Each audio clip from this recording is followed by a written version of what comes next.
En semanas pasadas hubo un asalto a un blindado del Banco Central, hubo muertos, heridos, fue una cosa de película que refleja los niveles de inseguridad que vive el país y que a diario son motivo de conversación, de discusión, de debate en los medios de comunicación y en la sociedad en su conjunto. Pero a raíz de esto se ha publicado información respecto a que el armamento que disponen para custodiar los valores del Banco Central, los vehículos que se utilizan para el traslado de valores, etcétera, son ya o están en condición obsoleta. Usted fue gerente de la entidad, ¿es así? ¿Es la realidad actual de estas herramientas para cuidar los bienes del Banco Central? ¿Están en ese estado? Buenos días, muchas gracias por la entrevista. Un saludo a todos los que nos escuchan, a todas las personas que nos escuchan. Sí, en realidad yo también me sorprendió enormemente esta noticia. Y bueno, la verdad, yo creo que el tema debe abordarse en una perspectiva histórica, ¿sí? El Banco Central de Ecuador tenía un récord de 0 intentos de asalto al transporte de valores blindados. Nunca había pasado esto. Nunca había pasado, jamás, ¿sí? Yo recuerdo que cuando había que tomar decisiones en el Banco Central sobre el equipo de seguridad y todo, se revisaba la estadística. Y una de las cosas que saltaba a la vista es que el Banco Central jamás había en su historia, jamás había recibido un ataque a uno de sus blindados. Mientras a los bancos comerciales, ¿no es cierto?, este era un problema que tenían que haber enfrentado con cierta frecuencia, ¿sí? Entonces eso destacaba que el equipo del Banco Central tenía un nivel de seguridad superior al resto de las entidades del sistema financiero. La pregunta que hay que hacerse es ¿por qué el Banco Central pudo mantener ese récord hasta el año 2023? Porque en 2024 ya tenemos por primera vez en la historia del Banco Central un asalto. Y un asalto de alta envergadura. De alta manera. Y la respuesta es muy preocupante. Es muy preocupante la respuesta a esta pregunta. Mire, la razón es que el Banco Central, a diferencia de otras entidades financieras, ¿sí?, al ser un Banco Central obviamente, tiene un equipo de seguridad propio. Es decir, tiene unos empleados que en realidad son expertos en seguridad, son guardias de seguridad armados, además que hay un proceso de contratación, hay una verificación de cuáles son sus antecedentes, de cuáles son sus condiciones de vida, de familia, de conocimiento. Entonces habría un proceso muy riguroso para seleccionar ese personal justo por razones de seguridad. Y en general era gente que había sido militar o había sido policía y que tenía, ¿no es cierto?, entrenamiento en temas de defensa, en temas de seguridad. Entonces, mire, ese equipo es un equipo cerrado, pequeñito, que obedece solo al Banco Central, que no tiene contactos con cuerpos armados mucho más grandes como la Policía Nacional, por ejemplo, o el Ejército Nacional, que son gigantescos y nosotros sabemos que, bueno, en todo momento de la historia siempre se ha podido identificar manzanas podridas en esos cuerpos tan grandes. ¿Pero quién les da capacitación? Peor ahora, así? El propio banco, es decir, el banco siempre ha contado con un cuerpo de seguridad propio. Y esto genera una ventaja enorme, le digo. ¿Cuál es la ventaja enorme? Como es un cuerpo pequeño, usted puede manejar la información del transporte de valores con un altísimo sigilo. Es decir, las únicas personas que saben qué se mueve, ¿no es cierto?, cuánto se mueve, qué día se mueve, bajo qué condiciones se mueve, es ese pequeño equipo de seguridad que depende exclusivamente del Banco Central. ¿Qué pasó esta vez entonces? Exacto. Entonces, se filtró información. Ese es el problema. O sea, parece que es la primera vez, ¿no es cierto?, que la información del transporte de valores del Banco Central se filtra al crimen organizado. Y esto es gravísimo, porque no había pasado nunca, jamás, justamente por lo hermético, cerrado, pequeño y rigurosamente manejado que era ese equipo de seguridad. Ahora, si a esa filtración le sumamos que tienen vehículos ya obsoletos y armas obsoletas, sí, pues... Mire, lamentablemente a mí, yo no sé, no conozco actualmente, yo dejé de ser gerente en el año 2015, yo no conozco la situación actual del equipamiento del Banco Central. Sin embargo, esto que he leído en noticias y he visto no me sorprende, porque no es un tema solo del Banco Central. Hemos visto que en general, en el sector público, ¿no es cierto?, toda la infraestructura, el equipamiento, las capacidades operativas de planificación se están deteriorando, ¿sí? Entonces, a mí lo que me parece terrible es que el debilitamiento del Estado que hemos ya palpado, o sea, bueno, no tenemos ni siquiera luz eléctrica 24 horas, los servicios de salud y educación son un desastre, el Estado no nos puede garantizar lo más básico para que funcione una economía de mercado, que son los derechos de propiedad, es decir, que no le asalten, no le roben, no le pidan una extorsión a través de vacunas. ¿Sí? Si no podemos ni esas cosas tan básicas, pero a mí lo que parece tan grave es que esto ya llegue al Banco Central.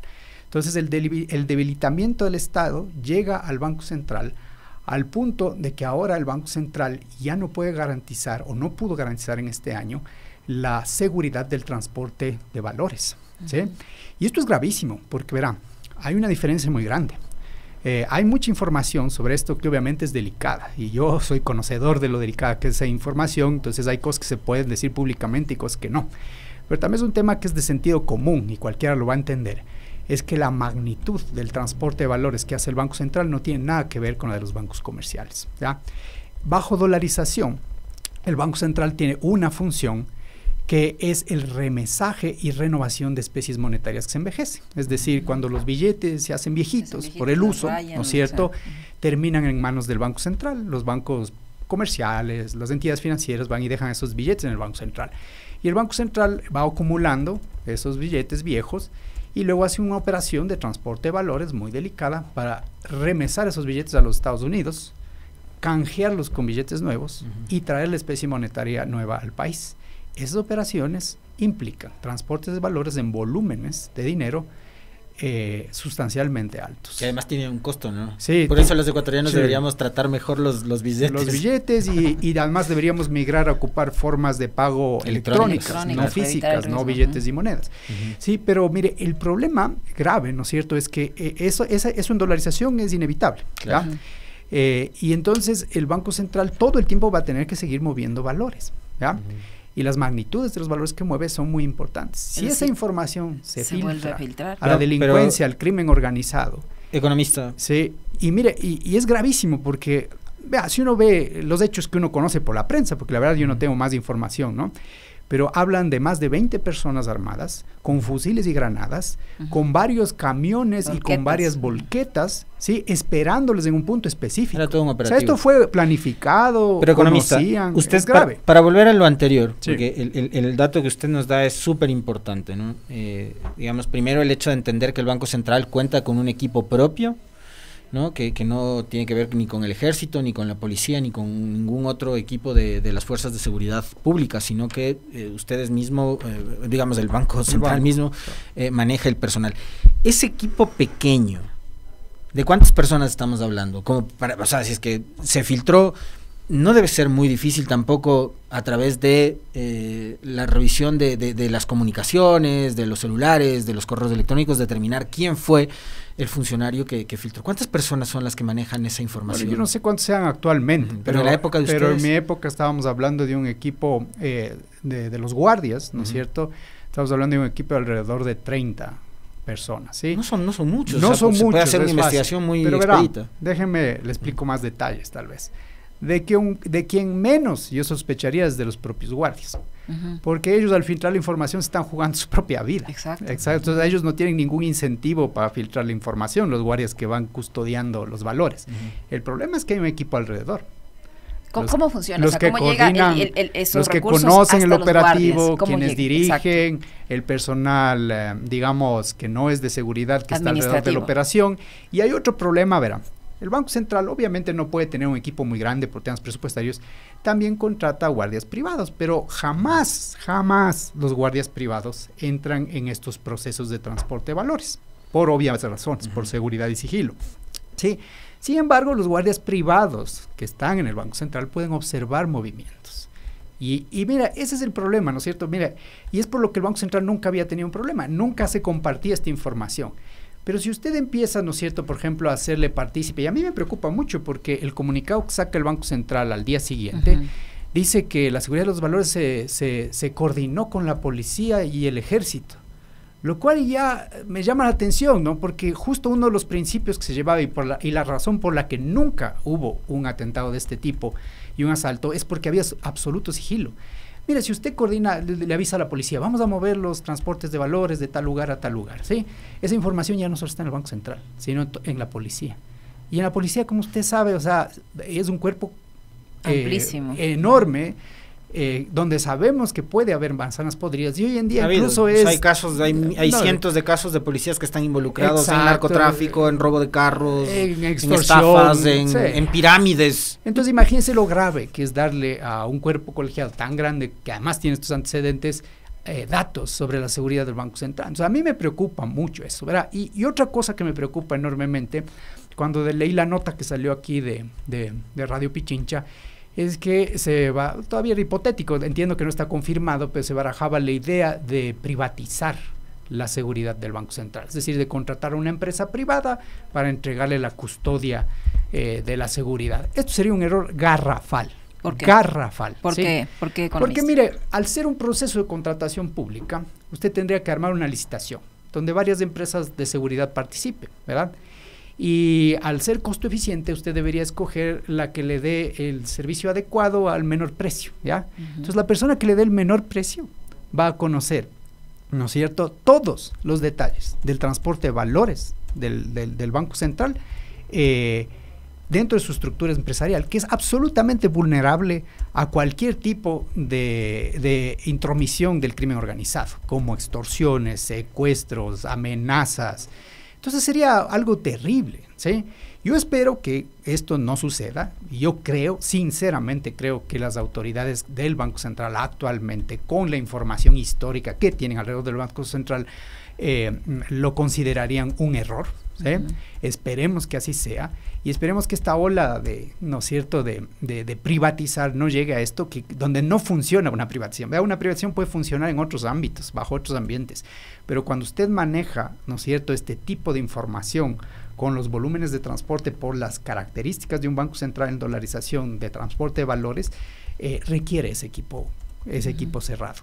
Y mire, ahora lo que tienen que investigar es cómo pasó esto. Eso le voy a preguntar, ¿cómo se pudo haber filtrado esa información? Si usted dice que de los que menos duda es de los guardias porque se juegan su vida al custodiar estos valores, ¿cómo es este proceso? O sea, debe haber gente que dice, bueno, vamos a sacar esta cantidad, la vamos a mover de acá, organiza la ruta y la lleva hasta acá, pero no son precisamente los guardias. Los guardias son los que acatan esas disposiciones. Claro. Es decir, que los guardias incluso no saben en qué día les toca ir, en qué blindada, ellos no conocen, obviamente por seguridad. Entonces, ¿dónde se hay puede alguien que planifica y opera? Y ese es un equipo muy pequeñito. Es un equipo muy pequeñito en el área de seguridad del Banco Central, donde hay funcionarios, ¿no es cierto? Y es ahí donde se debe investigar, porque lo que sucedió es gravísimo, ¿no? Lo que sucedió es gravísimo, y le digo, es la primera vez. O sea, yo me senté en la mesa varias veces, ¿no es cierto?, a pedir estadísticas, porque esta idea también surgió durante mi administración, ¿no? Me dijeron, oye, esa estructura de seguridad es muy costosa en el presupuesto, ¿por qué no terciarizamos como una empresa privada? Así a simple vista parecía una buena idea, ¿no? Cuando uno estudia las estadísticas, lo delicado de la información, y hasta esa época el Banco Central había sido absolutamente impoluto en sus operaciones de seguridad, ¿no es cierto?, entonces daba cuenta que no, que lo mejor era tener un equipo propio altamente controlado. Además, imagínense, para seleccionar una persona que puede ingresar a este equipo de seguridad, yo recuerdo que había un proceso de observancia de 1 año. O sea, la persona postulaba y 1 año le investigaban sus antecedentes, con quién vive, sus costumbres, sus relaciones, su patrimonio, sus viajes, todo. Y todo estaba sistematizado y había gente que hacía seguimiento de eso. Entonces el equipo era súper seguro y por eso nunca hubo este tipo de cosas. Lamentablemente, en ese equipo de seguridad hay funcionarios administrativos también, claro, del Banco Central. Claro, porque obviamente hay personas que no son guardias de seguridad, que son las personas que planifican, que operan, que manejan la información. Y ese equipo es todavía más reducido. Son muy pocas personas. Por ejemplo, mire, en el caso, como gerente general, yo nunca sabía cuáles eran las operaciones del banco. A mí me informaban que concluyó con éxito la operación una vez que el blindado había llegado, sin ninguna novedad. Yo me enteraba ahí recién que hubo un transporte de valores, que fue grande, que fue pequeño, que llegó, pero el gerente general se enteraba solo cuando llegaba, porque obviamente mientras más cerrado sea el grupo y con mayor sigilo maneje la operación del transporte de valores, va a ser más seguro. Entonces, el problema es que hubo una filtración, y es gravísimo que el debilitamiento del Estado haya llegado a la seguridad del Banco Central. y ahora tengamos materializado el riesgo físico del robo de las reservas internacionales por el crimen organizado. O sea, es increíble que esto haya sucedido. Y ahora a mí me preocupa muchísimo, como ex gerente y representante legal del Banco Central, que este debilitamiento se manifieste así. Y yo, ¿no es cierto?, les invitaría a las actuales autoridades del Banco Central a tomar cartas en el asunto. El Banco Central tiene todas las capacidades presupuestarias y las facultades para reorganizar ese equipo, ¿sí?, para dotarles de equipamiento. Mire, el equipamiento no es sencillo, porque usted requiere vehículos blindados, que no son sencillos, y para los volúmenes que maneja el Banco Central, esos vehículos son bastante especiales. Son flotas propias. Son flotas propias, propiedad del Banco Central, son vehículos del Banco Central. Y el nivel de blindaje que tienen que tener no es cualquier blindaje, no es el blindaje que tiene un carro de seguridad. No, usted espera un asalto con granadas, con explosivos, con fusiles de alto calibre, ¿no es cierto? Entonces, obviamente son blindados especiales. Además, el tema de armas, chalecos, protección para los guardias es trascendental, y no solo eso, todo el tema de medidas electrónicas para que no se intercepten las telecomunicaciones y eso. Y yo no sé cuál sea el estado de eso en el Banco Central, pero eso eran rubros importantes de inversión que hay que cuidar muchísimo. Ahora mismo se conoce que ha habido una terminación anticipada unilateral del contrato para la compra de 10 vehículos blindados. Eso despierta al menos comentarios. O sea, ¿no? Lamentable, ¿no? Y si no pudieron concretar, deberían volverlo a intentar de una manera porque mira, es lamentable. O sea, le digo, a mí me llama la atención que el debilitamiento del Estado haya llegado a la seguridad del Banco Central. Y ahora tengamos, por primera vez en la historia, les digo, esto es desde 1927 que existe el Banco Central, hasta el año 2023, jamás, nunca había habido ni un solo filtramiento de información, y nunca había habido un intento de ataque a un blindado. Lo que pasó el 9 de octubre de este año 2024 es algo que sucede por primera vez y que no debería volver a suceder nunca más.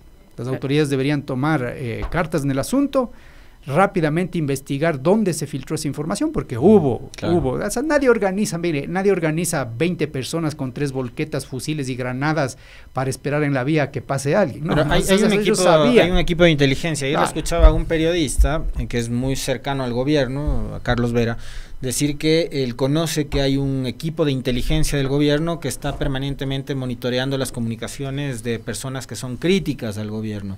Digo, esos aparatos de inteligencia no deberían estar siendo utilizados, por ejemplo, para este tipo de situaciones. Sí, el problema grave, le digo, yo creo que sí, pero el problema grave es que el Banco Central tiene que fortalecer sus propias capacidades. O sea, no depender del CIES o depender de la policía, de la DGI, de nadie. Ni del ejército, ni de la policía en el transporte de valores. Porque mientras más grande sea el grupo del que depende para custodiar los valores, más fácil es que se filtre la información porque está en más manos, ¿ya? Entonces, ese es un tema y un principio bien importante. Peor el tema de participación de empresas privadas. Imagínese lo que sería, ¿no es cierto? Entonces, usted cambia una empresa, acaba el contrato con una empresa, cambia a una segunda empresa, la empresa que ya terminó el contrato conoce sus operaciones, conoce las instalaciones, conoce la rutina, la frecuencia del traslado de valores. Sería gravísimo. Entonces, yo espero, ¿no es cierto?, sinceramente que las autoridades actuales del Banco Central, ¿no es cierto?, se den cuenta que sería un error garrafal privatizar la seguridad del Banco Central, y que se dediquen con todas las capacidades presupuestarias y facultativas que tiene el Banco Central a modernizar, equipar y fortalecer su capacidad de operación de transporte de valores. Es lamentable. Vemos que el debilitamiento del Estado ha llegado a poner ya físicamente en riesgo las reservas internacionales, porque verá, ese transporte de valores es caja en divisas, son parte de las reservas internacionales del país. Un robo ahí reduciría inmediatamente las reservas internacionales del país, es gravísimo.